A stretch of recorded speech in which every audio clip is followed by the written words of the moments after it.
Good morning, good afternoon, good evening, good night.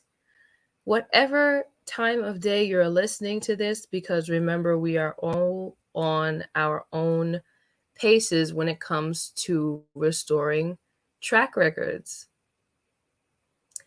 Thank you for all of the support, my track stars. You guys are awesome. Thank you for hitting the like button, subscribing to all notifications, for sharing the content, for commenting, especially the comments. Love them. Okay. And again, if you have not followed me yet on Instagram, I don't know what you're waiting for. This is what I use to drop all of the updates, all of the notifications to look out for when I'm going to be posting episodes. So it's very important. Again, that's http://one track record. Okay? So let's just go ahead and dive in while my Wi Fi decides to act properly. Um, so today starts the beginning of the Mirror series. Okay. And one of the things that we need to talk about as far as the Mirror series is self reflection. Mm. You see where I'm going with this? Okay. Because before we can actually continue building on a foundation of self love into other types of relationships, we need to dig underneath the foundation to uproot everything that needs to be taken out. Right? So, with that being said, today I'm going to specify talking about pride and grace.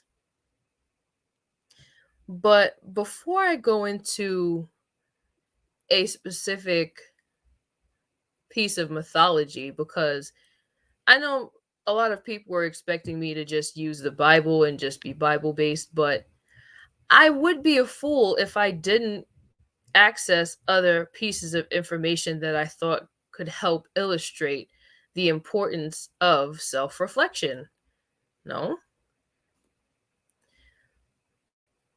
So, me going ahead and doing the work and looking into these topics within the Oxford Dictionary, I'm going to help define some of the ways that pride and grace are illustrated. So let's start with pride. Pride can be A, a feeling of deep pleasure or satisfaction derived from one's own achievements. Fair enough. B, consciousness of one's own dignity. Hmm. C, confidence and self respect as expressed by members of a group, typically one that has been marginalized on the basis of their shared identity, culture, and experience. Hence, gay pride and apparently black pride, woman pride, whatever you want to call it, right? Typically a marginalized group. Then we have D. In a literary sense, would be the best state or condition of something, aka the prime. So we have the pride of your youth, that kind of thing. Then there's E, which is a group of lions forming a social unit. That's not really relevant to today's topic, but the first four are definitely, especially that third one, when it comes to marginalized groups. Now let's get to grace, okay? Because grace also has five definitions, actually six. So A would be simple elegance or refinement of movement, i.e., a lady who walks with grace. We all know one of those, probably your mom or your auntie or grandma. Okay. They have culture. We also have B, courteous goodwill to extend money. That's very gracious. We have C, free and unmerited favor of God as manifested in the salvation of sinners and bestowal of blessings. Hmm. Then we have D, a period officially allowed for payment of a sum in compliance with law or condition, an extension of favor. We also have E, a short prayer when you say grace at the table, and F, a title showing respect to address a duke, duchess, or archbishop. Think Bridgerton, but we ain't talking about that today. Sorry. Sorry to all the Bridgerton fans. Yes, mom, you too. We're not talking about that. Get your own show, okay? No. So, I think we already know where we're heading with this due to the title Pride and Narcissists. But before I get to the meat and potatoes of today's episode, I want to talk to you about a few things that God showed me this week when it comes to speaking on pride, grace, and how to judge people based off of their characteristics to see if they're a narcissist, right? Because the culture now, like I said in a previous episode, spends so much time giving power to bad behavior, identifying it. We have all these umbrella terms. We have narcissism, sociopath, love bombing. What's another one? Oh, there's plenty. You guys know. I don't have to tell you. But we don't really have too many terms to identify the good in people. So how can we form other relationships if we don't work on ourselves, but not just on ourselves, but we need to work and uproot and dig the things up that aren't favorable, that don't serve us justice, that don't help other people love each other properly or inspire people to love you properly. Stop worrying about other people for now and just worry about yourself. This is the mirror. Okay? So let's get into it. So, the first thing we're going to talk about is grace. Now, this is pretty heavy. So, I'm going to go ahead to the book of Romans, chapter 6, and I'm going to start at verse 14. For sin will have no dominion over you, since you are not under law, but under grace. So, right here, this verse talks about sin, which is an offense to God, being forgiven under law, but not the law that man gives, the law that God gives, which is what? grace. Remember how I said the Bible is split in between the Old and New Testament, the Old being mostly governed under the law and the New being under grace? This is exactly what that means. Okay?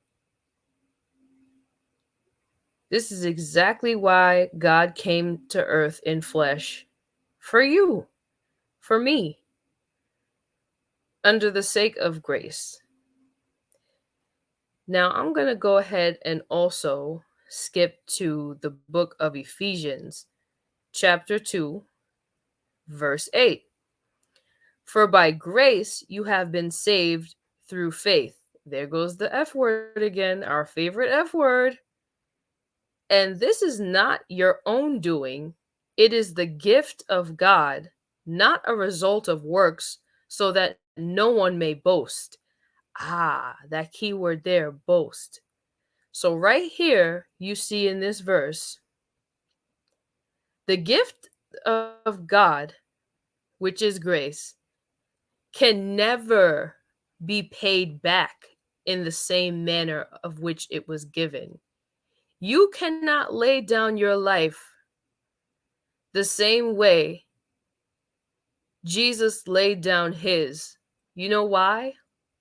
Because he was the sacrificial lamb. He was spotless. He was sinless. We contaminated ourselves through sin. So if we tried to die in Christ's name, it wouldn't be the same. See how powerful grace is?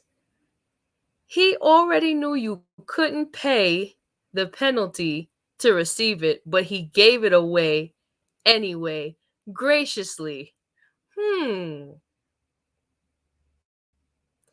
in this, I love how it says, not a result of works, so that no one may boast. So it's not even right for you or anybody. Thank God I'm not looking at anybody in the face. It's not right for you to even have an attitude of pride that God gave you grace, because that goes against the reason he gave it. You have no standing with God when it comes to grace. It's not a right, it's a privilege. Okay? Because just like how it says in James chapter 4 verse 6, God rejects the proud. Anything you are proud of other than God will lead you to fall. Okay, let's just go to James chapter 4 verse 6. And some of y'all probably don't even believe me. Let me just go ahead and read it in black and white, right? And again, this is all my opinion, but this is also biblical reference. And what is the Bible? It's the living word. Scenarios may change, names may change, but we've still gone through the same problems for thousands of years. Okay? So James chapter 4 verse 6. But he gives more grace. Therefore it says, God opposes the proud, but gives grace to the humble, those who have humility. And we're not talking in the sense that you need to put yourself down, right? That you shouldn't have a certain esteem to you. But ultimately, God is above all. You need to put God above everything. And I do mean everything. And we're going to get into that in another series, especially when it specifies to marriage. Ooh, okay. Let me not get ahead of myself. I don't want to upset nobody too soon. And we've only been at this for what? The second week? Okay. But it it is fair to say that you can judge somebody by the way they carry themselves. Are they prideful? Do they have a super high self-esteem to the point where you're not even able to correct them with love? They feel like they're beyond reproach. We all know that person who would be considered a textbook narcissist. They only love conversation when it's wrapped around themselves. And you can talk to them about you, but somehow the conversation will end up right back to them being the main attraction. So God tapped me on the shoulder again. He's like, sis, I need you to read this. Okay. So, how, since we've spent so much time in society trying to identify destructive behavior, how do we know good behavior when it's in our face?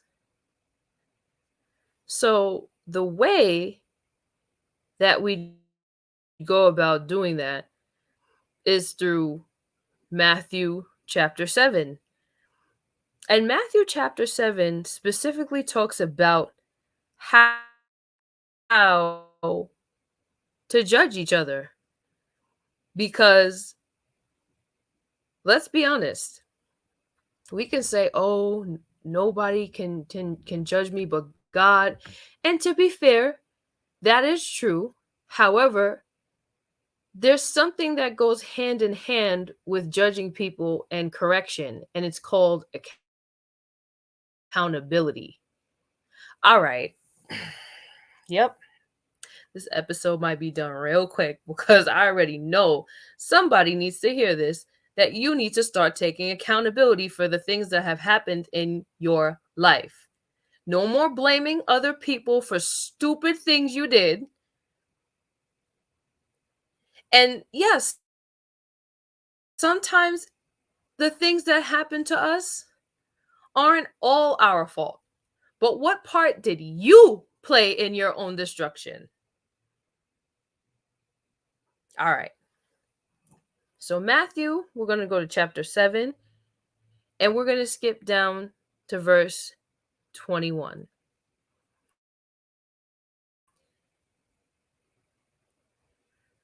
Because life without righteousness, right, will not warrant grace or favor in the eyes of God. And I said what I said. I said what I said.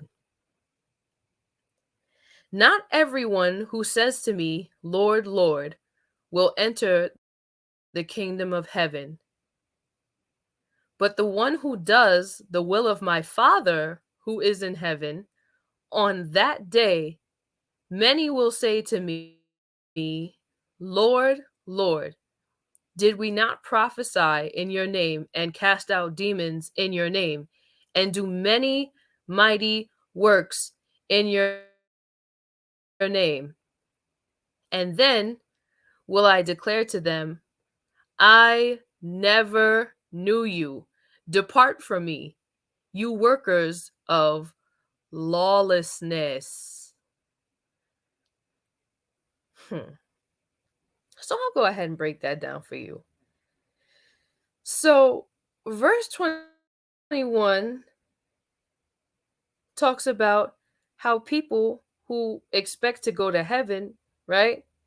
And 22, that we've done everything in your name.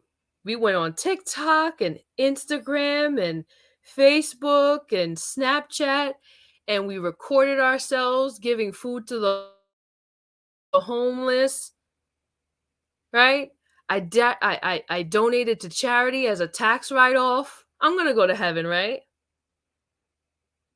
Only for God to say, okay, you think all you doers of good are gonna come here and claim you know me? You never bother to pray, crack open the Bible every once in a while, Well, I gave you something to look at, to ponder, to humble you, because you know all the answers, right? I didn't come here in flesh form first before you.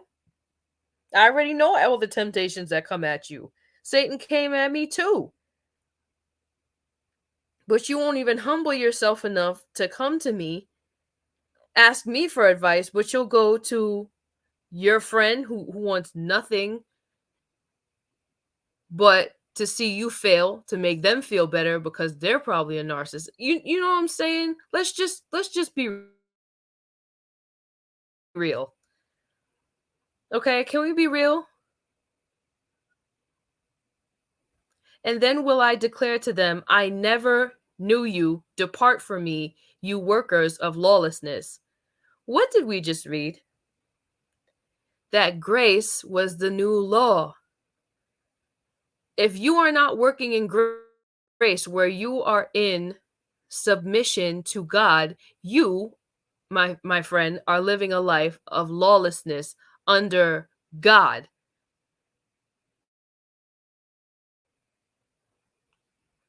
I'm gonna let that sink in. Now, here's why I came with the mirror series ultimately. Because right after that is verse 24 through 27 and the importance of building a firm foundation, especially when it comes to God. So, verse 24 through 27, everyone then who hears these words of mine and does them will be like a wise man who built his house on the rock. And the rain fell, and the floods came, and the winds blew and beat on that house. But it did not fall because it had been founded on the rock. And everyone who hears these words of mine and does not do them will be like a foolish man who built his house on the sand. And the rain fell, the floods came, the winds blew and beat against the house,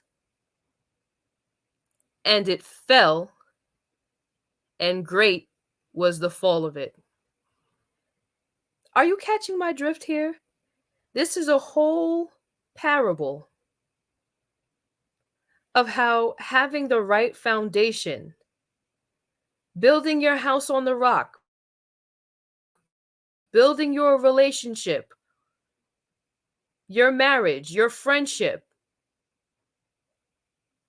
your family, building your house on the rock, uprooting all that isn't good for you, all the influences, all the tendencies, all the unforgiveness, all the bitterness. You cannot build on a shaky foundation. We are going to build on the rock and not the sand. This is why I'm doing this show, period. All that society has done to lie to you, your family, your children, your parents, your friends, we need to speak the truth. Amen? Straight like that. So, from this point, if we're uprooting all of this, what's the next step? To walk in humility. What goes hand in hand with humility? Grace. Okay? But in order for us to have those strong foundations and being able to build and work on our other relationships, we need to forgive ourselves too. We need to take accountability and we need to forgive ourselves. So let's talk about forgiveness real quick, right?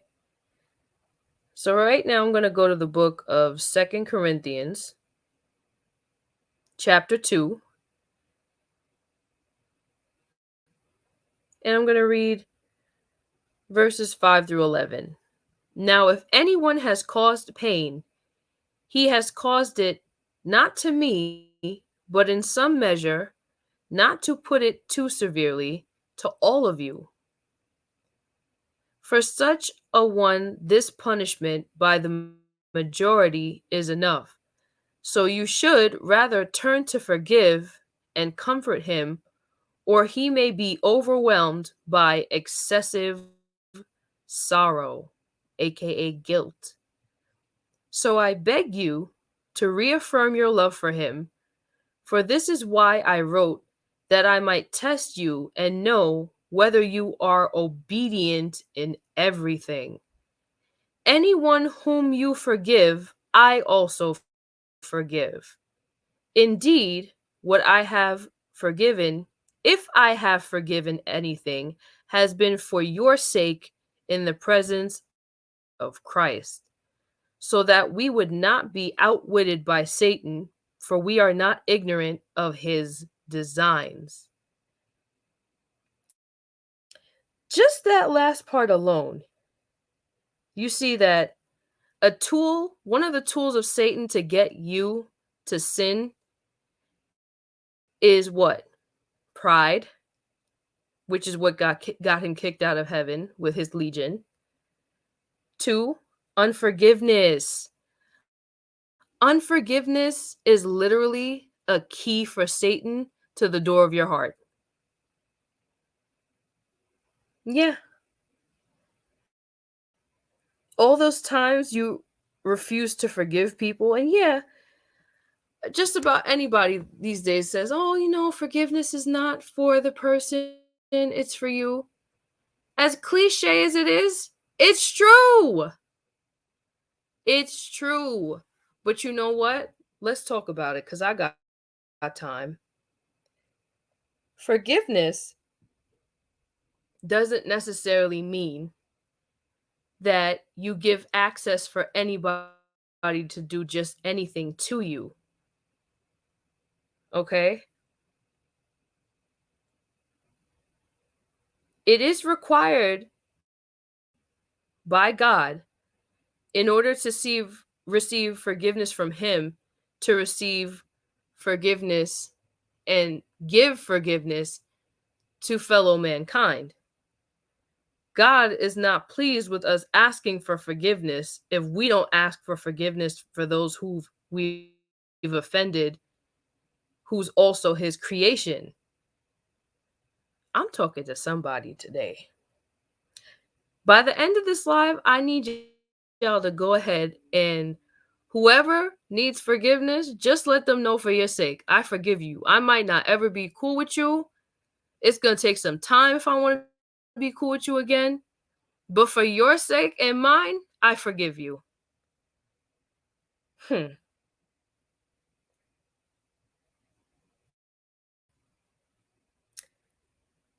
I also want to go ahead and read out of Romans again. It's tugging on my heartstrings. The book of Romans is a very important book. So right now I'm going to read out of Romans chapter 12 and verse 3. Let's go back to grace. For by the grace given to me, I say to everyone among you not to think of himself more highly than he ought to think, but to think with sober judgment, each according to the measure of faith that God has assigned.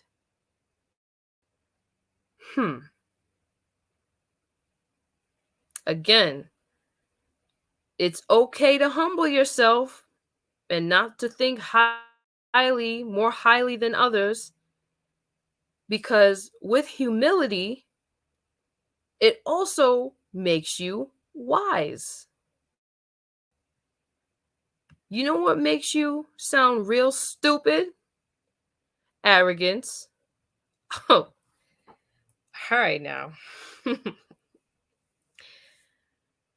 You ever speak to somebody like a true narcissist and they're the ones who are willing to argue with you up and down, don't have any real expertise in, let's say, a particular area, but you do. And what's our favorite way, millennials and Gen Z, what's our favorite way to humble people in an argument now? When you know for sure you know what you're talking about. You tell them to Google it, right? And then they Google it and they feel stupid. Humility is the best teacher. Okay? So, with that being said, I actually want to move ahead to an illustration on the importance of self reflection and how narcissistic tendencies and narcissism has literally ruined us as a society, but how it's also welcomed. Disgusting. Okay. Now, I would be foolish to only reference the Bible and not reference other things that I know would be beneficial as an illustration of how dangerous narcissism is. So today, I'm actually going to be digging into an unpopular story or myth in Greek mythology that not a lot of people would probably be aware of.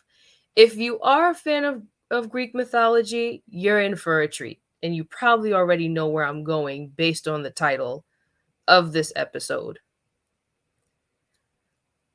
But to those of you who are not too familiar with Greek mythology, today's episode, we're going to focus on two people, two main people. And I'm going to be splitting this up into a two-part episode again. So you're in for a treat. You get a 2-episode type of Sunday. And you don't got to wait till the next day. If Wi-Fi permits. Because it's been acting up. But this myth is the story of a mortal man in Greece, and his name is Narcissus.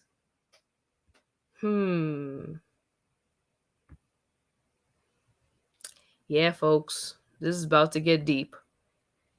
And we're also going to dig into